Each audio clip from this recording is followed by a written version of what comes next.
This is an interesting piece of yellow birch. It comes to us from Carl Bunker. Carl lives in Massachusetts, and he has an Etsy shop called The Chewed Stick. You can look him up. He does power wood carving. And Carl sent us a piece of oak root a couple years ago, and I turned that, and it turned out really well. It's a pretty popular video. But today we have yellow birch. This has interesting bark on it, and it has that really crazy protrusion on the side there. I'm going to try and incorporate that into a bowl today.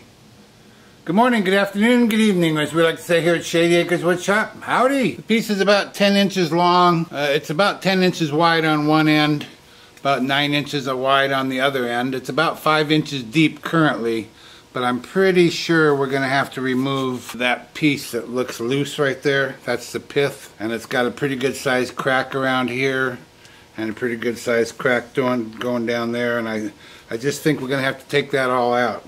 And that means we're going to have to remove about 1.5 inches of height on this piece.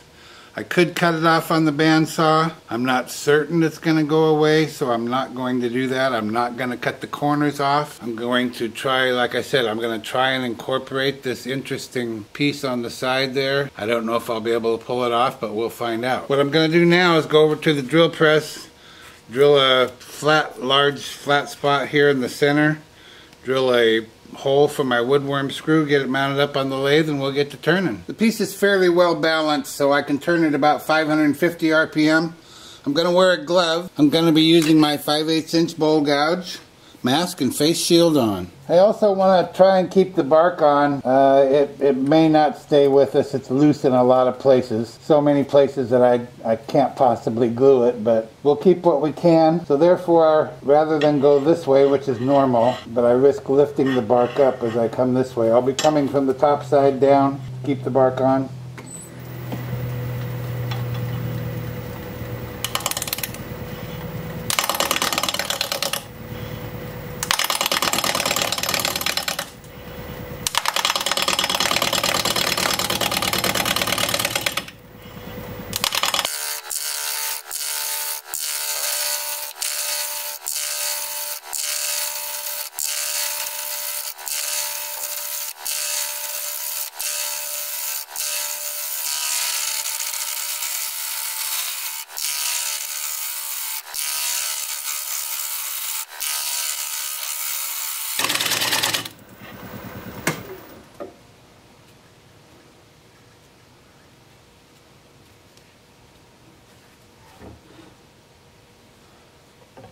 Birch is pretty hard wood, and I'm going to go sharpen up.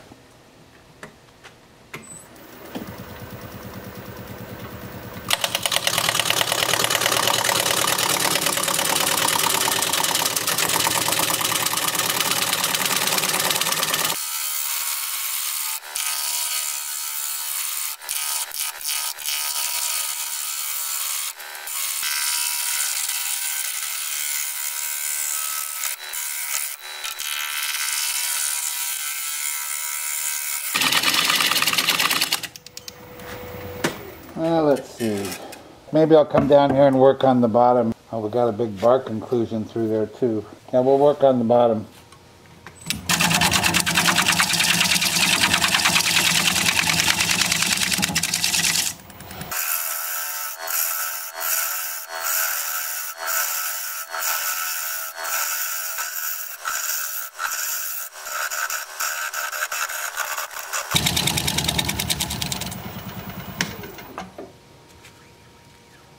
That's that bark inclusion. Looks like it might go up in there a ways. We also might have an ant problem.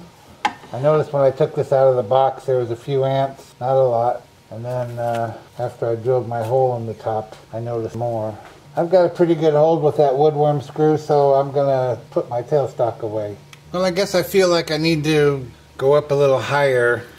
I just don't know how deep this bark inclusion goes. So I'm going to go another 1/2 inch or so and see if it goes away.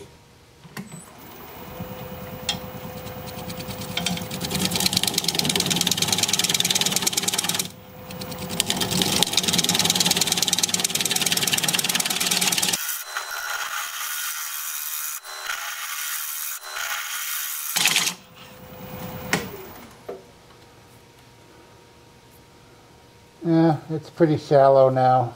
We'll go with that for a while. I'm going to come back over here to the side.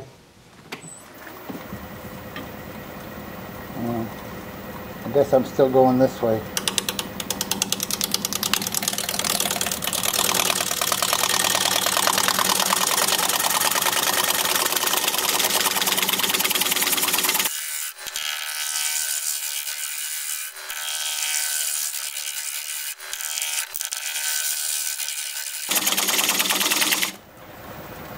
It's so much easier to go this direction to get a smooth cut, but oh yeah, see, we lost a whole big chunk of bark here. Wonder where it went. You can't see it because it's in a dip right here, but it's all gone right here. I'm trying to decide if I want to get rid of these square ends here and here.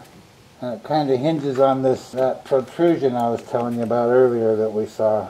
I've been doing this a while, and it just never ceases to amaze me what happens, what changes the direction to go. I mean, this whole thing, can you see that? It's all dished out now. So I wonder if I want to dish it out all the way around here. I kind of do. I don't know what that'll do to the overall look. Well, let me cogitate on that for a bit. Well, I found that piece of bark. See how it's all dished out? And this is the same way. And it does fit right back on there. Well, you can see what I did there. I put tight bond on there, and I'm going to let it set overnight, and we'll get back at it tomorrow. I think we're going to go ahead and leave these two sides flat. It might just be kind of a cool look. I don't know. We'll have to wait till tomorrow. Hope you have a groovy evening. Bye. Well, it looks like the bark is stuck down there pretty good. I hope it stays with us.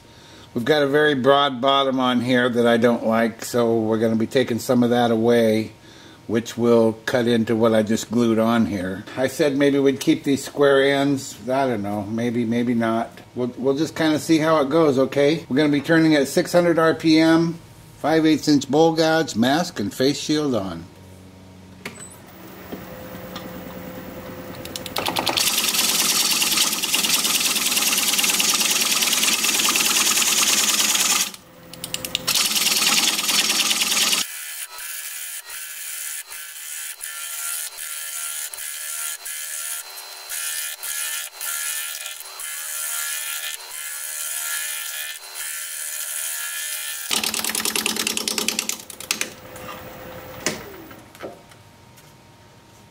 Now that looks much better. I don't know that we're done, but it looks much better. Gonna be some pretty grain in there. Get that sanded up and finished. I think I'm gonna come down here on the bottom, put in my tenon, which I've already marked out for. You can probably see it.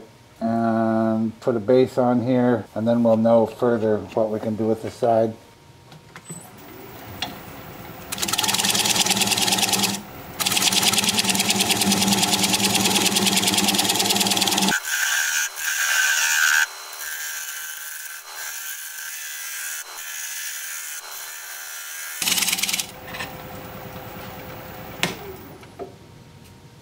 Now I'm going to use this diamond point tool to square up the sides of the tenon.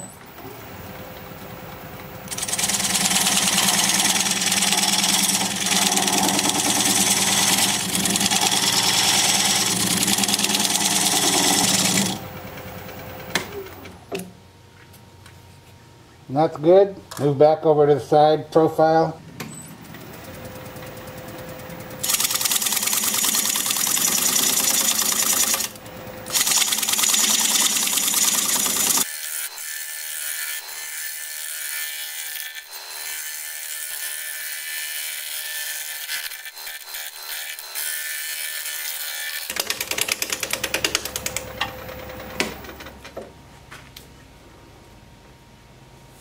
Well, there's not much flat spot left now.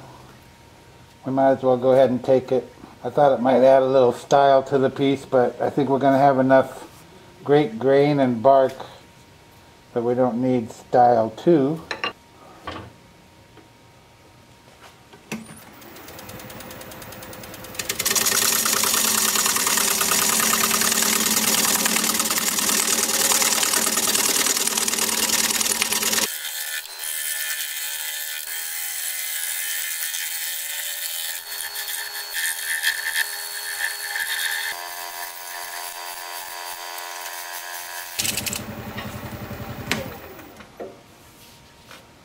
Time for sanding. I'm going to start sanding with my Sandoflex. This is 180 grit. I'm going to sand all the bark here and all the bark along the top that I can reach. I think I can reach all of it that won't be turned away. And then I'll stop at 180 grit. That's as fine as I go on the bark. And then I'll switch to my 2-inch disc at 80 grit and sand up through 400 everything that's been turned.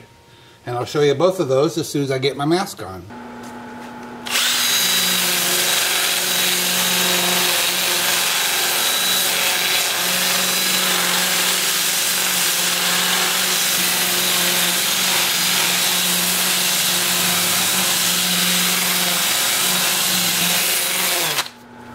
And I'll be doing more of that.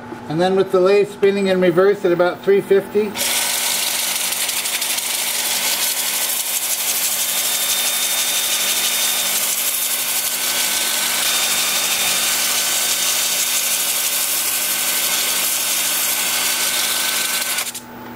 Yeah, I think this is going to be a real nice piece. I'll bring it back here in a little bit and we'll put some, I don't know what on there. See you in a bit. Thought I'd treat this piece to a brand new rag.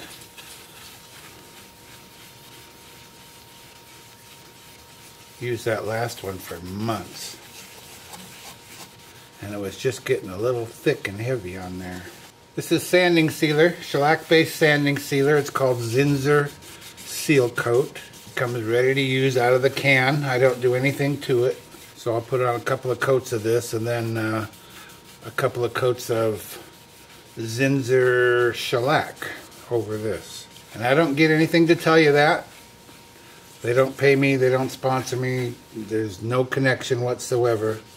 It's just that I get asked all the time, so I'm just passing along the information. And I don't do anything to the shellac either, I just use it right out of the can. We've got some spalting in there. And some nice colors. Nothing too dramatic, but pleasant. I'm sure glad I glued that bark back on. Okay, that's what it's going to look like. That's what I'll be doing. I'll bring you back here in a little while and we will start working on the inside. See you in a bit. I've turned the piece around and have the tenon mounted up in the chuck. I'm just going to start hollowing it out. I do want to preserve this, at least most of it. I might come into here or something like that. But we'll just see how it goes. This is going to get in my way in a hurry. Pieces and all that big, and this just gets in the way of the chisel movement. But we'll stick with it for a little while. We're going to be turning at 600 RPM, mask and face shield on.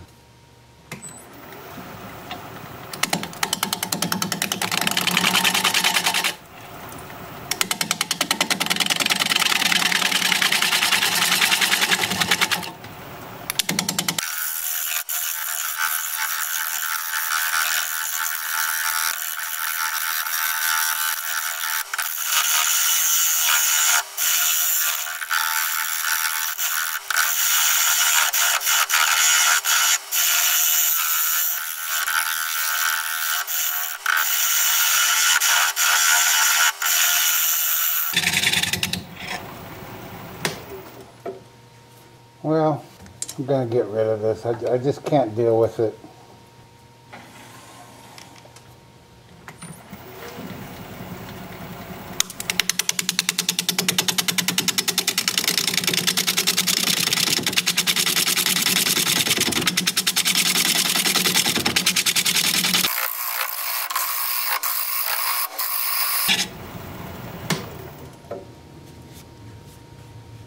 Yeah, that's about as close as I want to get. That means pretty thick wall, I guess.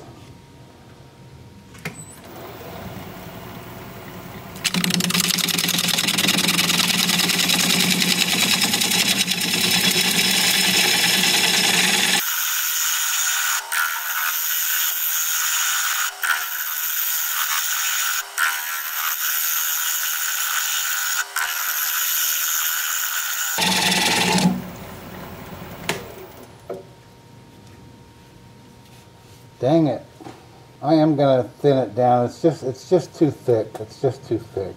I really don't want to lose this, but it's just too thick.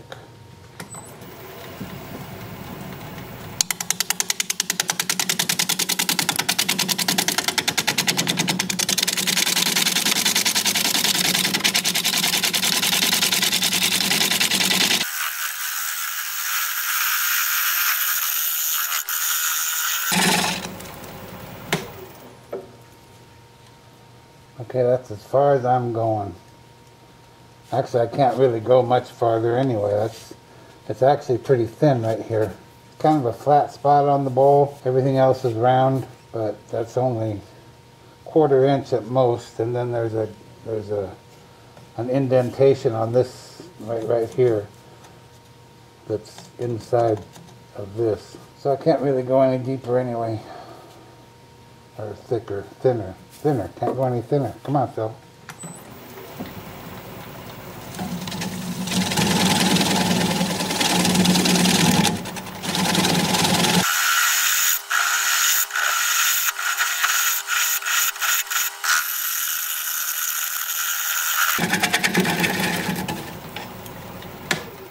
I'm gonna go sharpen up.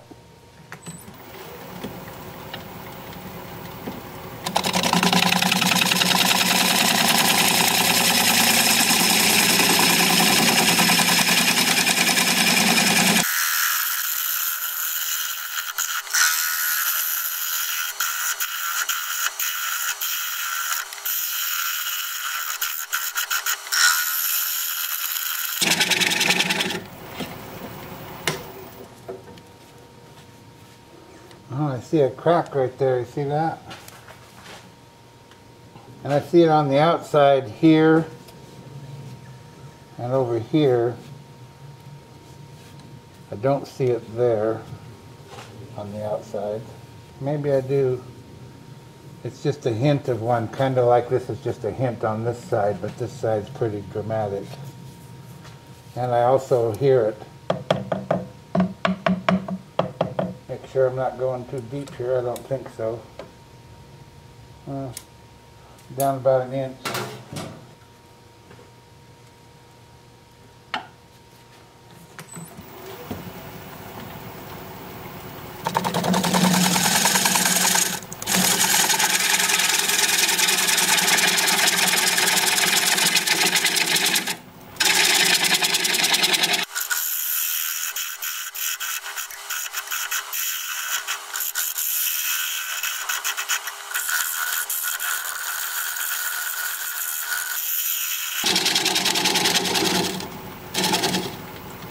Well, now I remember there's a crack right through the bottom in there, through the tenon.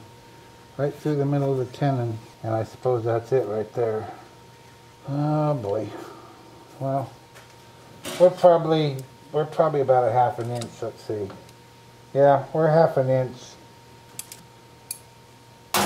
That might be close enough. I'm going to sharpen up my negative rake scraper and we'll scrape.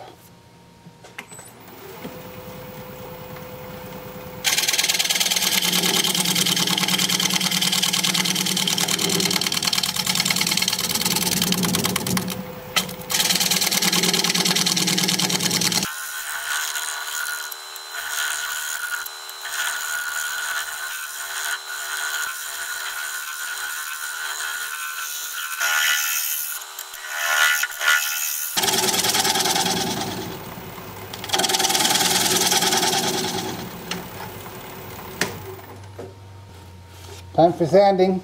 I was able to get all of the remaining bark sanded when I did the outside, so I don't have to use my sandal flex here. It's all still nice and smooth. I am going to be using my 2-inch disc starting at 80 grit and working up through 400. I'll put my mask on, we'll get at it.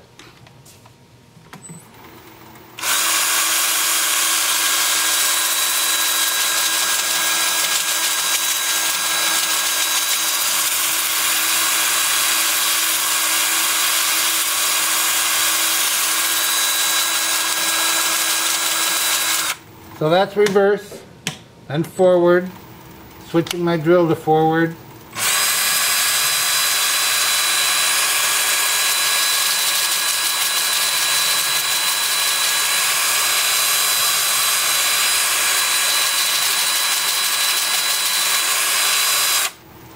Easy peasy, right? Okay, cool. I'll see you back here in a bit and we'll put some sanding sealer on there. See you in a bit. Okie dokie. There's a little punkiness up around the bark. That's pretty common with a live edge bowl. Not always, but pretty common. And I'll probably have to use a brush on the bark, but let's see. It's not real coarse bark. But yeah, I will. There's a few spots I can't get with a rag. But that sure makes a difference, getting some sanding sealer and then finish on there. Nice contrast.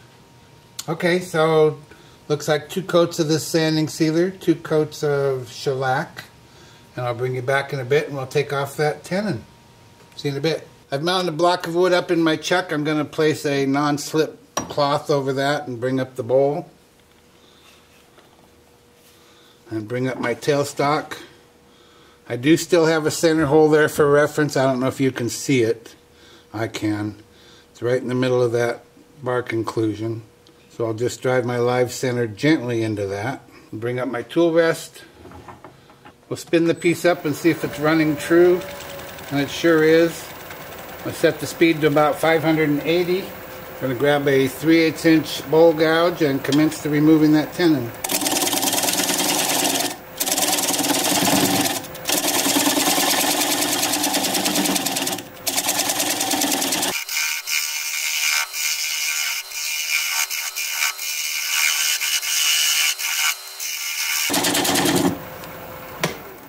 I just want to check for clearance, and we have clearance. I don't know if I'm going to be able to finish this on the lathe or not. I'll try, but if that splits off, it'll be a bad thing. I think I'll turn the speed down to about 450.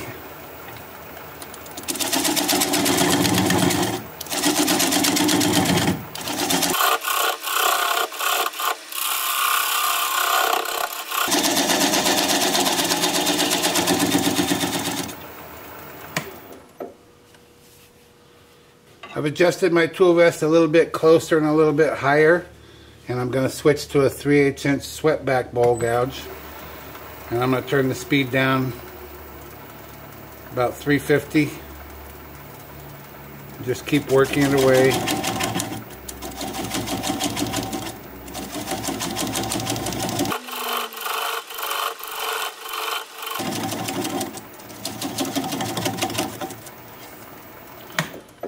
Part of it broke away there. We still might get it done. I don't know. I'll try. I'll turn the speed down to about 200. And I'm going to apply the bevel of the gouge against the bottom of the bowl. Right hand on the gouge, left hand on the switch. Pressure towards the headstock. And sometimes that'll happen. It just broke away before I had the chance to finish it, but no damage done. So now I'll just take this over here to the workbench, chisel the rest of that off, sand it up, sign it, and get it finished, and I'll be right back. Be sure you stick around at the end of the video so you can see the before and after shots of this piece. If you'd share the video, wow, that'd be terrific. I'd really appreciate that. Thank you very kindly. Well, here it is. One Yellow Birch live edge bowl in the books. What do you think? I think that part right there is pretty cool. There's the bottom all finished up. It's a nice piece. Yellow birch. I like it quite a bit. I hope you do too. Thank you, Carl Bunker, for sending this along for all to enjoy. If you like this video, thumbs up please. I'd sure appreciate it. If you're a subscriber, wow, that is really cool. I appreciate that too. Thank you so much. If you're not a subscriber, you might consider becoming one. I put out regular videos about 1 a week, and I'd like to keep in touch. An easy way to subscribe is just click my picture you see there near the end of the video. Your comments are always welcome, and I love reading them. So for now, this is Phil, Shady Acres Woodshop, signing off.